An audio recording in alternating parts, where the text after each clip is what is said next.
talk about letter proportions. I'm going to show you an activity that you can do to work on your letter proportions. So the first thing we're going to do is we are going to make our adapted paper. We are going to draw a line straight across. We're going to drop down about 3/4 of an inch and draw another line across. And right in the middle of that, we are going to make our dotted line. And what I want you to do is I want you to write the alphabet in lowercase letters for your student, okay? So A, B, C, D, E, F, G, H, I, J, K, L, M, N, O, P, Q, R, S, T, U, V, W, X, Y, just made it, Z. Okay? And then I want you to write 3 words for your student. I want you to write short, tall,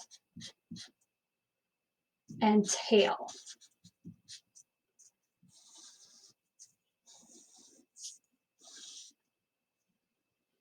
And what we're going to do is we're going to give our student 3 different color markers, and we're going to ask them to sort these letters between short, tall, or a tail letter.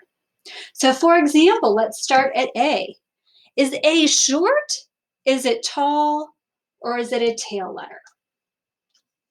And so they might pick purple for all their short letters and say A is short. Moving on to B, where would B go? That would be tall. So we'll put that in a different color. And back to C is short. D is tall. E is short. F is tall.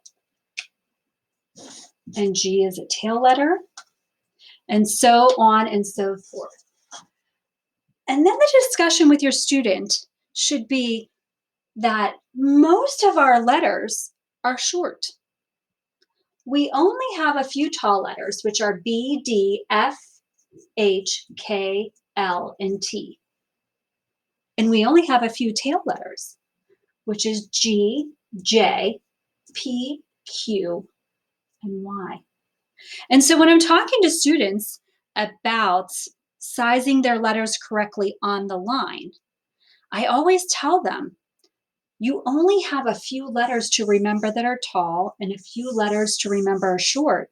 And everything else, everything that's tall and only a few that are tail, and everything else is going to be short. And that tends to ease their mind a little bit about how much they need to remember. When you're completing writing activities with your students, whether they're doing spelling or English, or they're doing a social studies activity, I encourage you to have this sheet out in their homework area.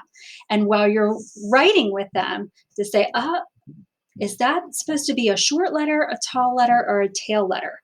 And often having this chart sitting where they're writing, they will look up at that and they will reference it if they're confused which size that letter is supposed to be. All right, that's our OT lesson for today. If you need anything, please email me. Thanks a lot. Bye-bye.